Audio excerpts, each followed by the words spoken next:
नमस्कार साथियों, जय हिंद जय भारत। आज की क्लास में हम ज्योग्राफी की सेकंड बुक भारत लोक अर्थव्यवस्था वाली बुक का प्रथम अध्याय जनसंख्या वितरण घनत्व एवं वृद्धि के बारे में अध्ययन करेंगे। सर्वप्रथम हम जनसंख्या वितरण घनत्व एवं वृद्धि का अध्ययन करने से पूर्व हम ये जान लेते हैं कि भारत में जनगणना प्रति 10 वर्षों में की जाती है। भारत में जनगणनाओं की आंकड़ों को प्रति 10 वर्षों में एकत्रित किया जाता है।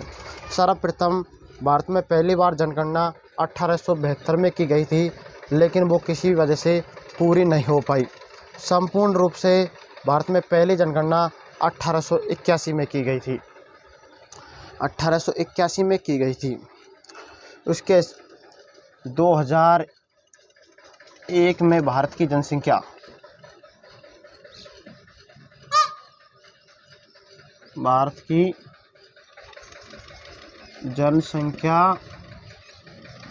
2001 में भारत की जनसंख्या 102.02 करोड़ थी। 2011 में 121 करोड़ के लगभग 121 करोड़ के लगभग थी।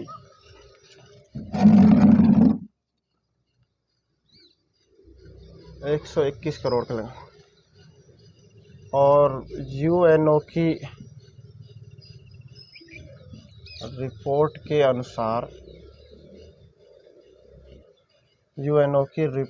के अनुसार 2025 तक भारत की जनसंख्या 135 करोड़ हो जाएगी।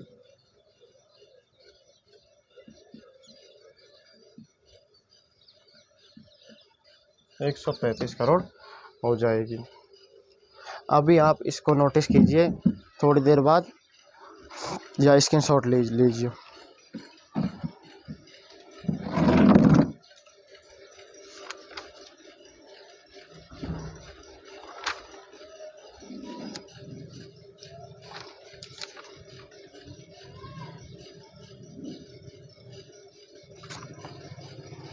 भारत जनसंख्या में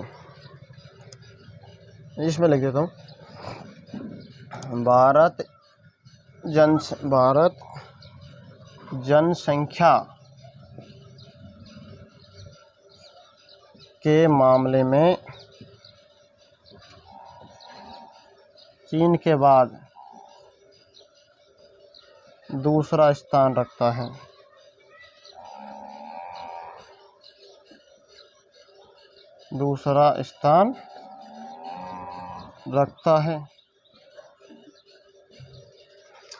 चलिए आप इसको नोटिस कीजिए, फिर हम आगे बढ़ते हैं।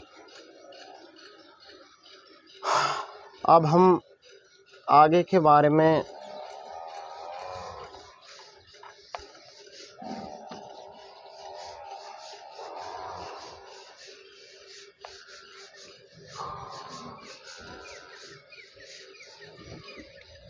भारत की कुल जनसंख्या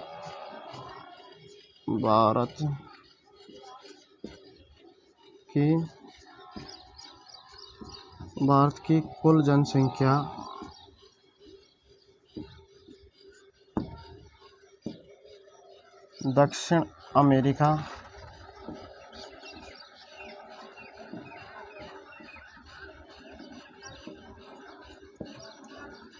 उत्तरी अमेरिका,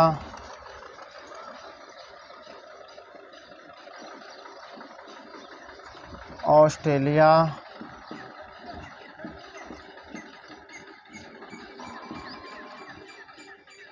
कनाडा को भी मिला देते हैं।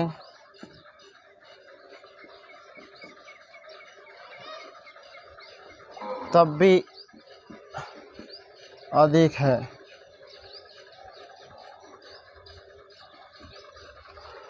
भारत में सबसे ज़्यादा जनसंख्या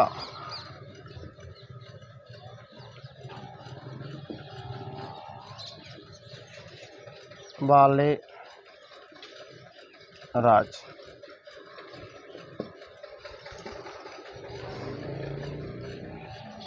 तमिलनाडु,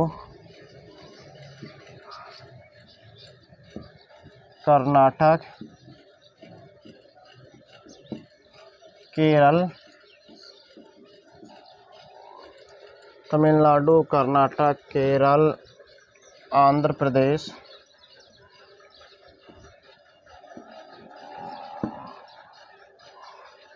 राजस्थान,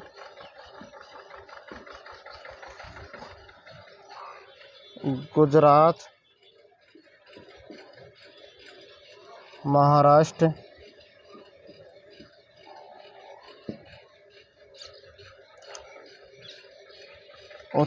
उत्तर प्रदेश, मध्य प्रदेश आदि राज्यों में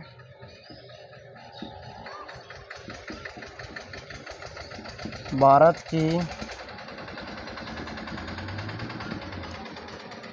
कुल 76% जनसंख्या निवास करती है। 76% जनसंख्या निवास करती है।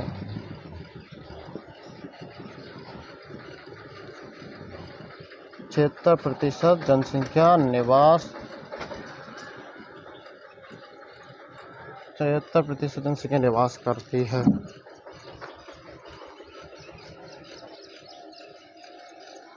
वहीं दूसरी ओर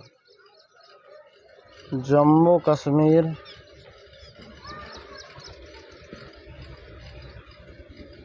में 1% से कुछ अधिक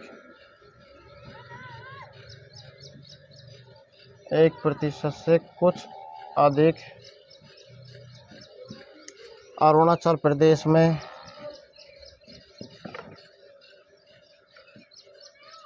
0.84%, अरुणाचल में 0.84%। अब हम जनसंख्या वितरण घनत्व एवं वृद्धि वाले अध्याय पर अध्ययन करते हुए जनसंख्या घनत्व का महत्व समझते हैं, वितरण आदि के बारे में पढ़ते हैं। तो आप इसको नोटिस कर सकते हो या स्क्रीनशॉट ले सकते हो। मैं थोड़ा साइड में हो जाता हूँ।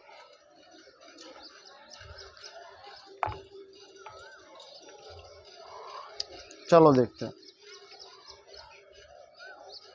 जनसंख्या घनत्व यहीं लिख लेते हैं। जनसंख्या घनत्व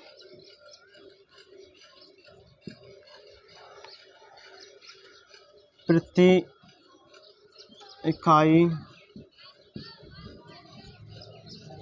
क्षेत्र में रहने वाले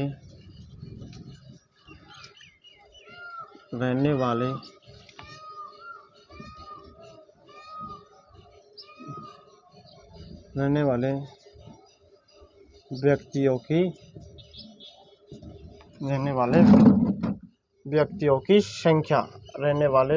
की संख्या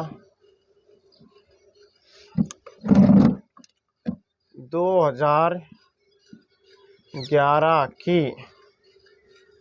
जनसंख्या के अनुसार भारत का क्षेत्रफल भारत का घनत्व 382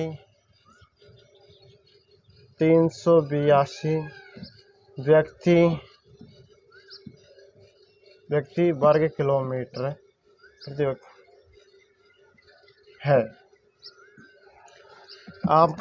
आप सभी ने देख लिया कि भारत की जनसंख्या का कुल भारत की जनसंख्या इतनी अधिक है कि दक्षिण अमेरिका, उत्तरी अमेरिका, ऑस्ट्रेलिया एवं कनाडा को भी मिला देता है तो उससे भी अधिक है। भारत की सबसे ज़्यादा जनसंख्या निवास करने वाले राज्य तमिलनाडु, कर्नाटक, केरल, आंध्र प्रदेश, राजस्थान, गुजरात, महाराष्ट्र, उत्तर प्रदेश, मध्य प्रदेश आदि राज्यों में भारत की कुल जनसंख्या का 76% भाग रहता है।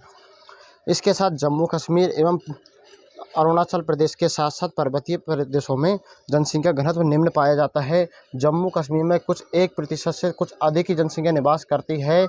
वहीं अरुणाचल प्रदेश में 84% जनसंख्या निवास 0.84 जनसंख्या निवास करती है। अब हम जनसंख्या घनत्व के बारे में पढ़ते हैं कि प्रति इकाई क्षेत्र में रहने वाले व्यक्तियों की संख्या।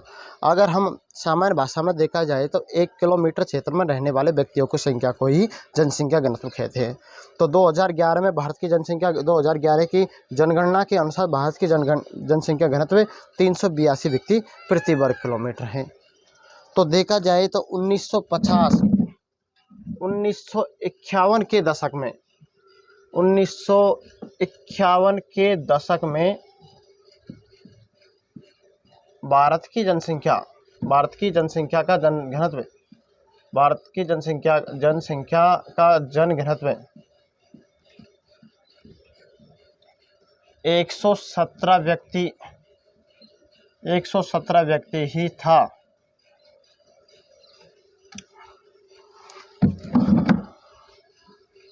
और अब देखा जाए तो 382 व्यक्ति वर्ग किलोमीटर होगा, अर्थात लगभग 200 व्यक्ति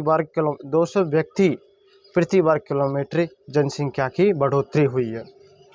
चलो अब हम इसको आप स्क्रीनशॉट लिख सकते हो या आगे लिख लिया ही होगा आपने। चलो हम आगे बढ़ते हैं। चलो ऊपर से मिटा देता हूँ, नीचे से आप लोग लिख लेना।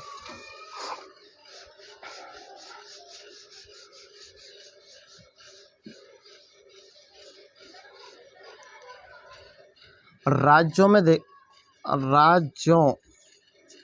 में आप लोग देखते हैं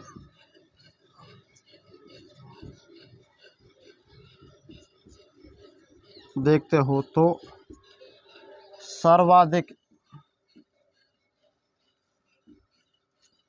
जनघनत्व बिहार का है, 1102 व्यक्ति वर्ग किलोमीटर। राज्यों में सबसे कम जनसंख्या घनत्व वाला राज्य, कम घनत्व वाला राज्य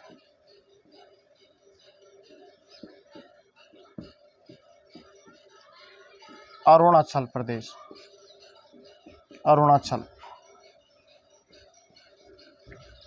17 व्यक्ति प्रति वर्ग किलोमीटर में निवास करते हैं। केंद्र शासित प्रदेश की आप बात करते हैं।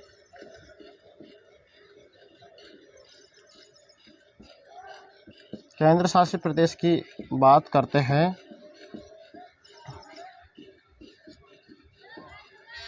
दिल्ली में 1 किलोमीटर में 11,297 व्यक्ति निवास करते हैं। वहीं अंडमान निकोबार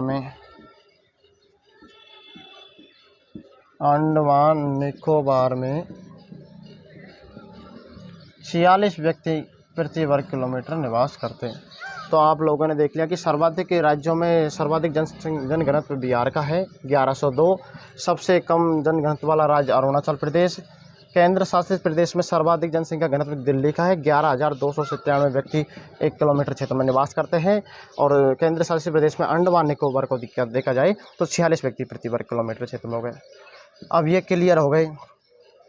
तो हम आगे सर्वाधिक जनसंख्या घनत्व वाले राज्यों को देखते हैं। तो राज्यों में आप देखें तो राज्यों में बिहार हो गया 1102। उसके बाद पश्चिम बंगाल पे आ जाइए आप, 1029। केरल पर आ जाइए 859 व्यक्ति।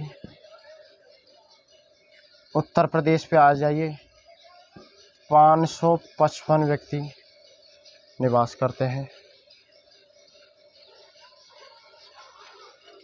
अब राज्यों में हो गए, राज्यों में आप थोड़ा इसको लिखिए, फिर आप आगे की तरफ लिखते हैं। इसको उतारिए थोड़ा, फिर हम आगे बढ़ते हैं।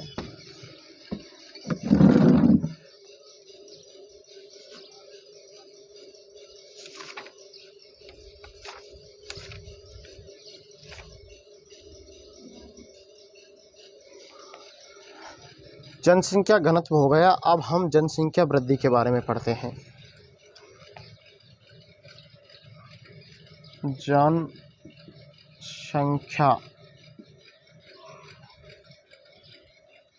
जनसंख्या वृद्धि तो हम सामान्य भाषा में देते हैं कि समय के दो निश्चित बिंदुओं के मध्य जनसंख्या, किसी क्षेत्र विशेष में रहने वाली जनसंख्या में परिवर्तन को ही जनसंख्या वृद्धि कहते हैं या जनसंख्या परिवर्तन कहते हैं। तो जनसंख्या वृद्धि में हम लिखेंगे कि किसी समय के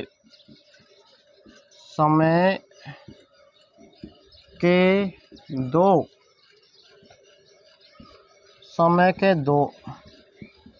निश्चित बिंदुओं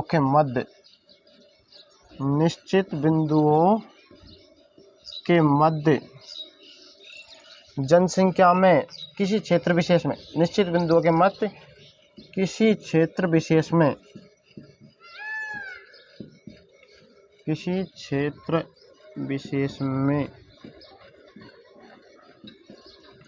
जनसंख्या में होने वाला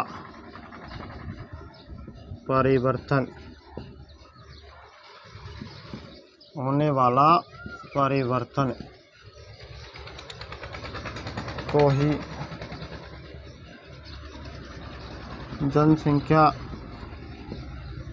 जनसंख्या वृद्धि कहते हैं।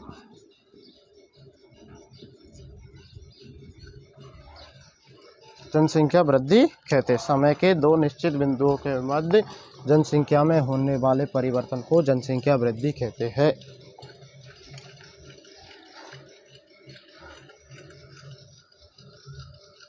वृद्धि धनात्मक यानी प्लस भी हो सकती है और ऋणात्मक यानी माइनस भी हो सकती है। जैसे हम देखते हैं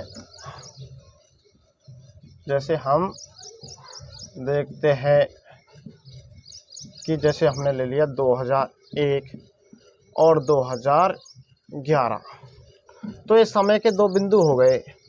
तो इन दोनों में क्या परिवर्तन हुआ उसको जनसंख्या वृद्धि कहते हैं। जैसे हम मानते हैं कि 2001 में भारत की जनसंख्या 102 करोड़ के आसपास थी। 2011 में प्लस होकर 121 करोड़ 0.2 करोड़ हो गई। तो ये जनसंख्या में होने वाला परिवर्तन को ही जनसंख्या वृद्धि कहते हैं। अब जनसंख्या वृद्धि ये तो ऋणात्मक हो गया, ये तो नहीं ऋणात्मक, सॉरी ये धनात्मक हो गया। अगर हम ऋणात्मक में देखा जाए, ऋणात्मक या माइनस में देखा जाए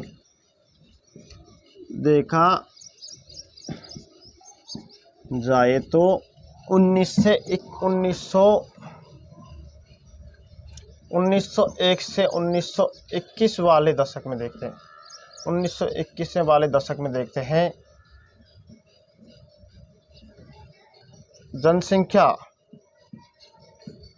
जनसंख्या बढ़ी नहीं, जनसंख्या घटी थी। जनसंख्या घटी नहीं, जनसंख्या बढ़ी नहीं, जनसंख्या में वृद्धि नहीं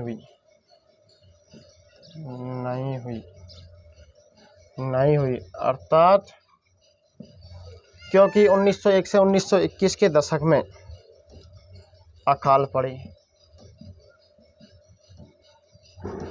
भूखमरी छा गई, इसलिए बीमारी आ गई। तो ये दशक में जनसंख्या परिवर्तन तो हुआ, लेकिन जनसंख्या परिवर्तन ऋणात्मक रूप से हुआ, धनात्मक रूप से नहीं हुआ। इसलिए जनसंख्या वृद्धि किसी भी अवस्था में हो सकती है। जनसंख्या वृद्धि की धनात्मक भी हो सकती है और ऋणात्मक भी हो सकती है।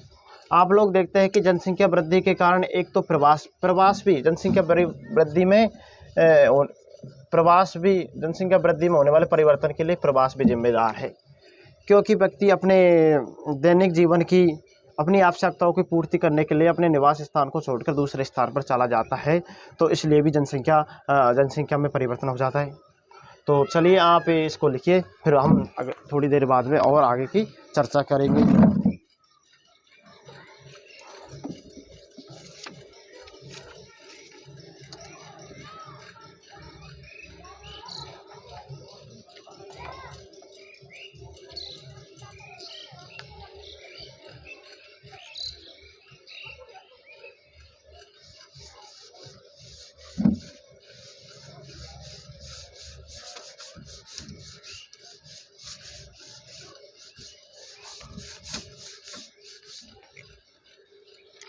अब हम देखते हैं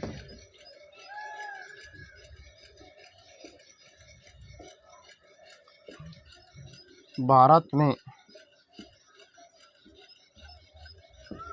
वर्षीय वृद्धि,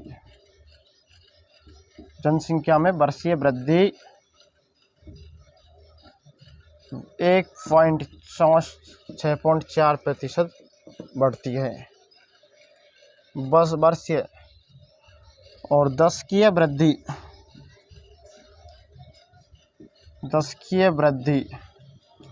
17.64% बढ़ती है।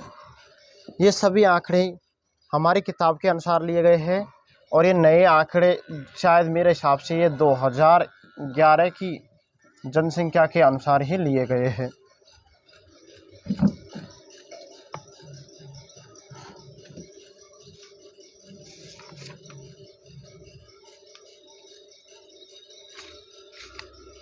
जनसंख्या की वृद्धि के घटक के बारे में अब पढ़ेंगे। जनसंख्या वृद्धि के घटक मुख्य रूप से चार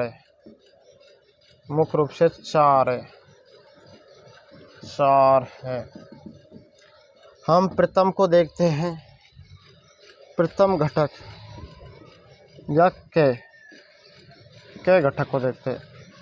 इसमें 1901 से लेकर 1921 के दशक के बारे में बताया गया है।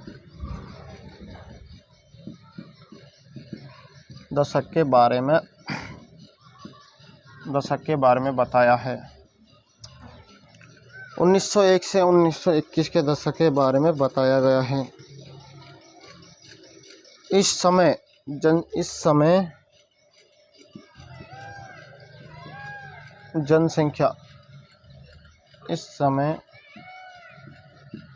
जनसंख्या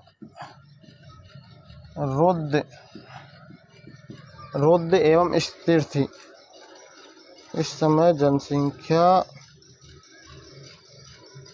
रुद्ध अथवा स्थिर थी।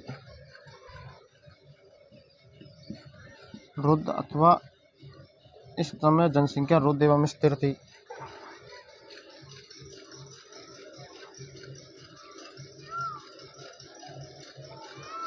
इस समय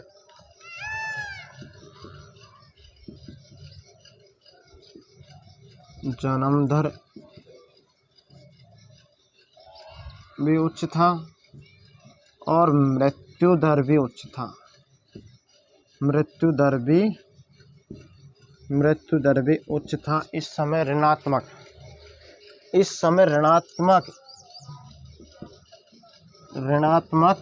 जनसंख्या वृद्धि हुई।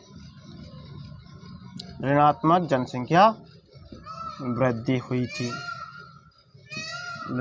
जनसंख्या वृद्धि हुई थी। लिखिए।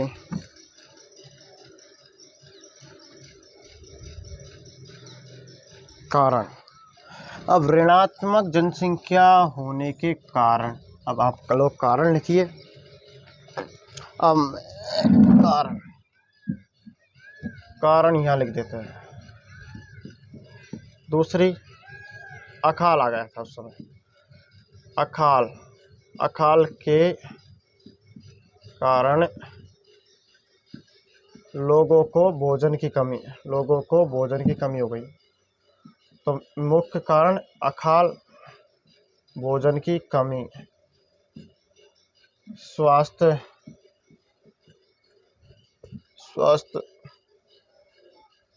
चिकित्साओं का अभाव, स्वास्थ्य चिकित्सा का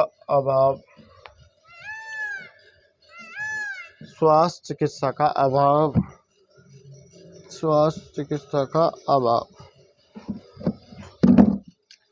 और चूँकि स्वास्थ्य चिकित्सा का अभाव लिखिए आप लोग, लिखिए। फिर हम आगे की ओर बढ़ते हैं। प्रथम घटक हो जाएगा, यानी क घटक हो गया। अब हम ख घटक के बारे में लिखेंगे। ख घटक,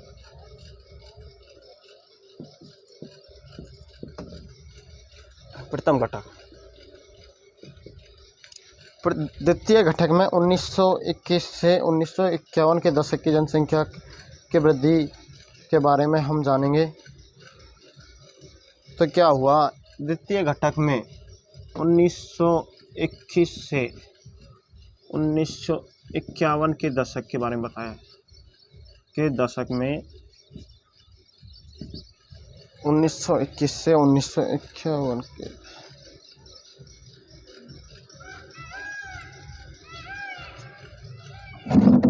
स्वास्थ्य में सुधार हो गए, चिकित्सा स्वास्थ्य में सुधार हो गए।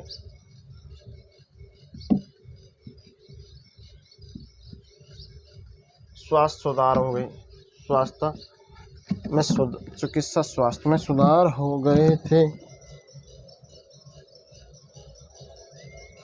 परिवहन के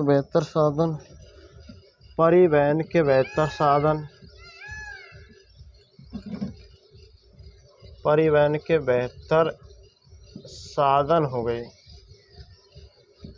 इस समय महान आर्थिक मंदी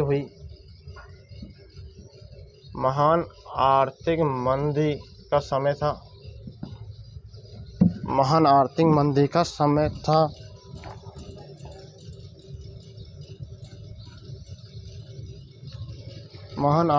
का समय था। इस समय जनसंख्या इन सभी कारणों से जनसंख्या मृत्यु दर नीचे आ गया।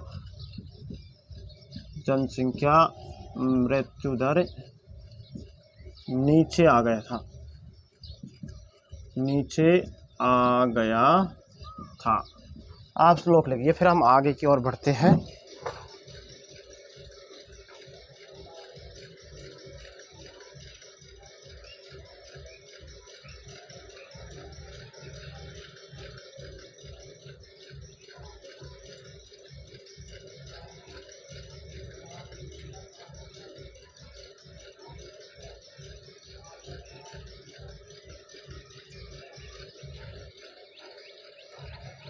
चलो तो ठीक है, हम आगे बढ़ते हैं।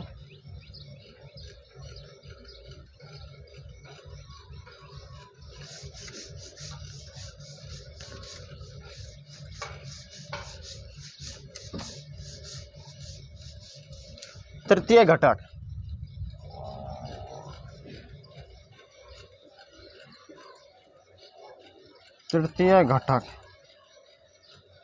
या गए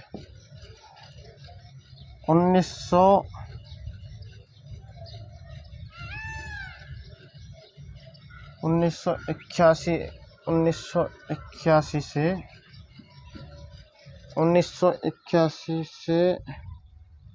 नहीं, 11 से 21, सॉरी, ये 1951 से 1981 का समय था।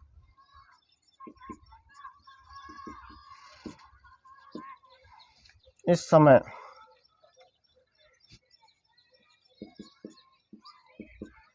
जनसंख्या जनसंख्या का विस्फोट का इस समय को जनसंख्या का विस्फोट का समय भी कहा जा सकता है, का समय कहते हैं, क्योंकि जन्म दर मृत्यु दर जन्म दर की अपेक्षा मृत्यु दर कम थी। जन्म दर की अपेक्षा मृत्यु दर कम थी। दूसरा, इस समय अर्थव्यवस्था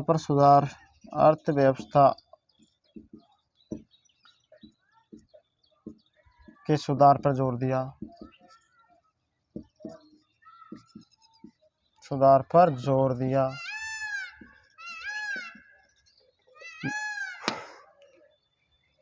अब तक की सबसे तीव्र गति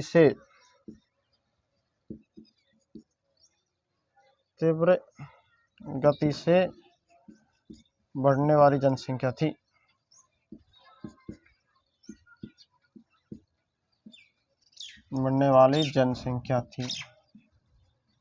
कह दिया कि तृतीय घटक में 1951 से 1981 का समय था। इस समय जनसंख्या को विस्फोट की अवधि कहते हैं, क्योंकि इस समय जनसंख्या बहुत तीव्र गति से बढ़ी, अर्थात जन्म दर की अपेक्षा मृत्यु दर बहुत कम थी। कारण चिकित्सा स्वास्थ्य में सुधार हो गया, अर्थव्यवस्था में सुधार हो गया, सिंचाई को आगे बढ़ाने के कारण खेती अच्छी होने लग गई, इसलिए भोजन की आवश्यकता होने लगी और साथ साथ सुख सुविधा ज़्यादा हो गई।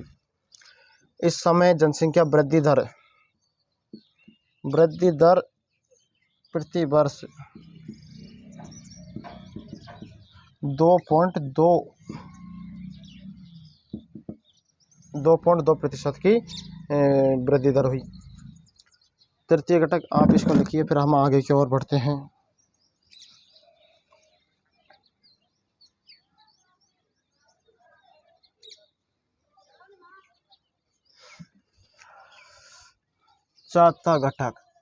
चतुर्थ घटक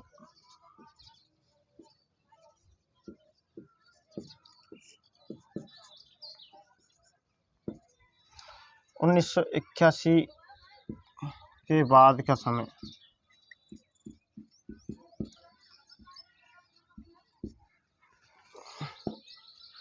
इस समय से बाद समय आता 2011 तक का लगा लो। जनसंख्या धीरे धीरे घटने लगी। जनसंख्या वृद्धि धीरे धीरे घटने लगी। जनसंख्या धीरे धीरे घटने लगी, उसका कारण देखो आप लोग। एक तो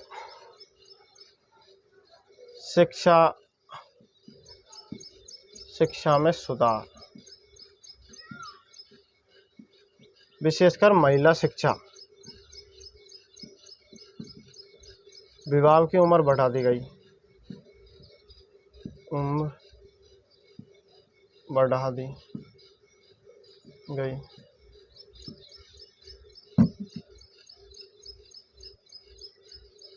मुख्य कारण शिक्षा का है। शिक्षा के कारण ही जनसंख्या वृद्धि में रुकावट आई। अब आपको वो अध्याय शुरू में शुरू किया था, जब ही बता दिया कि यूएनओ की रिपोर्ट के अनुसार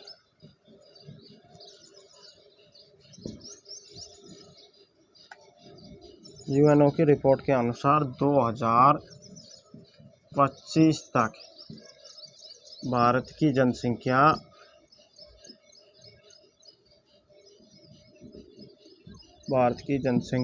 135 करोड़ हो जाएगी। 135 करोड़ हो जाएगी। देखिए आप थोड़ी देर बाद में फिर आगे के टॉपिक को हम चालू करते हैं।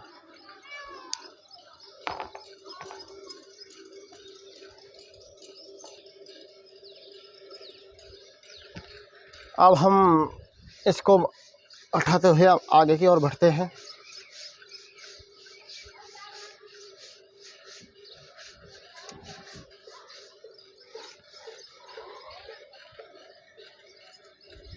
किशोर,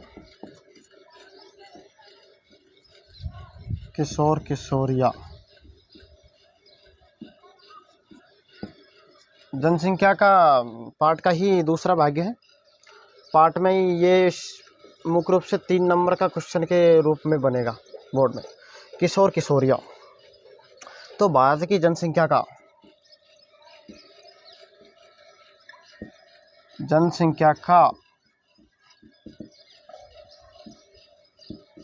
20.9% भाग है इनका, लगभग 21%, 20.9% भाग किशोरिया का है। अब आप लोग देखोगे किशोर या किशोरिया किसे कहा जाता है, तो हमारे भारत सरकार के अनुसार भारत सरकार के अनुसार 10 वर्ष से लेकर 19 वर्ष की आयु तक के 19 वर्ष की आयु के सभी लड़के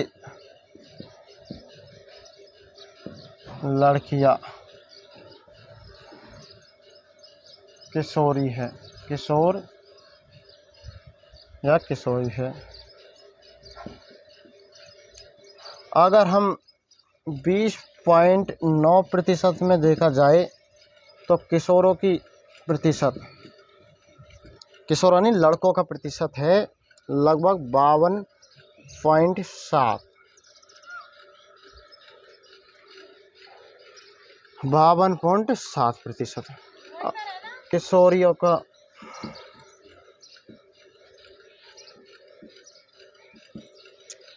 47.3% है।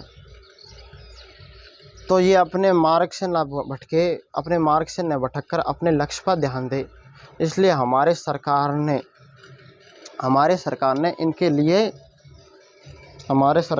इनके लिए कुछ सुविधाएं दी है एवं इसके लिए कुछ योजना चलाई है। तो भारत सरकार देखते हैं कि युवा अवस्था में जब आदमी आता है, युवावस्था में जब होता है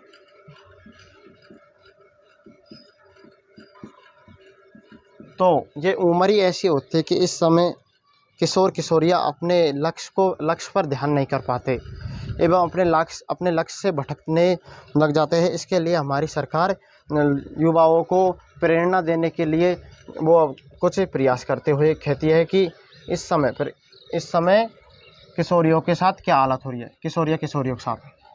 तो देखते हैं, आप लोग समझदार हो ऐसे तो, कि ये उम्र ही ऐसी होती है कि इस समय लड़का या लड़की थोड़ी गलत लत में लग जाता है। जिस प्रकार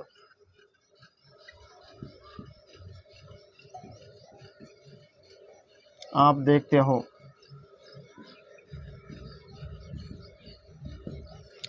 मदिरा पान, जैसे विशेषकर लड़का मदिरा पान अर्थात शराब का सेवन करना लग जाता है। मदिरा पान शराब पीने लग जाता है।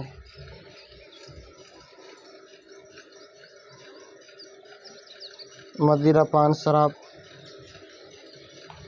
इनके लिए हमें कुछ गाइडेंस बनाने चाहिए। जैसे ये अपने लक्ष्य पर कार्य करें, ज़्यादातर गांव में विवाह कर देते हैं छोटी उम्र में, तो ये भी गलत है और इनको हम सुधारना चाहिए। विशेषकर ये जब ही सुधरेंगे जब हम अपनी शिक्षा पर जोर देंगे। तो हमें शिक्षा को बढ़ावा देना चाहिए, शिक्षा को बढ़ावा, चाहे लड़का हो चाहे लड़की, शिक्षा को बढ़ावा देना चाहिए।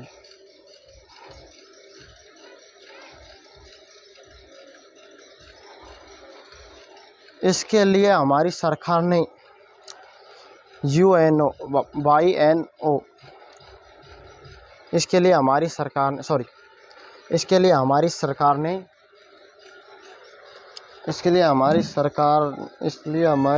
ने राष्ट्रीय युवा नीति बनाई है। राष्ट्रीय युवा नीति, माफ़ी चाहूँगा, बीच में थोड़ा कुछ डिस्टर्ब हो गया इसलिए आपको ठीक से नहीं बता पाया। राष्ट्रीय युवा नीति एग्ज़ाम में 3-4 नंबर का क्वेश्चन ज़रूर आएगा इसमें से। राष्ट्रीय युवा नीति 2014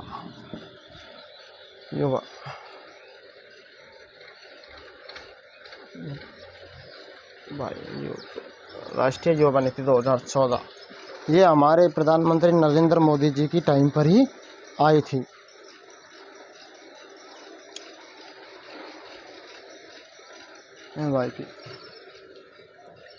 NYP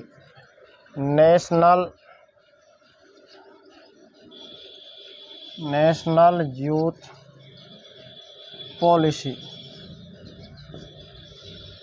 इसमें हमारी सरकार ने कहा कि सभी युवाओं को अपनी पूरी क्षमता के साथ कार्य करना चाहिए।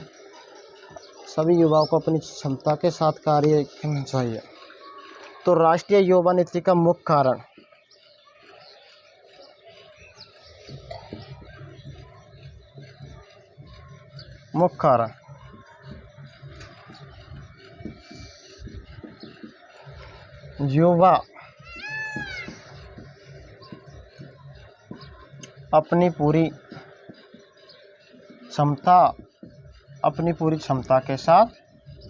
युवा अपनी पूरी क्षमता के साथ कार्य करें, जिससे देश का विकास हो सके। आप देखो हमारे देश में युवा कौन है, उसकी कितनी आयु, जैसे युवा की क्या विशेषता होनी चाहिए। तो हमारी सरकार के अनुसार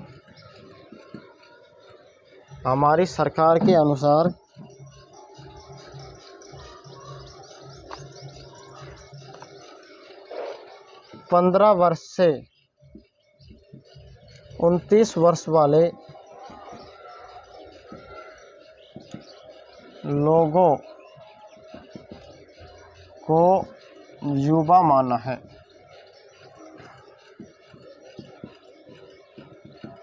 नमस्कार साथियों, जय हिंद, जय भारत। आगे की क्लास हम कल पढ़ेंगे। आज यहीं तक। जय हिंद, जय भारत।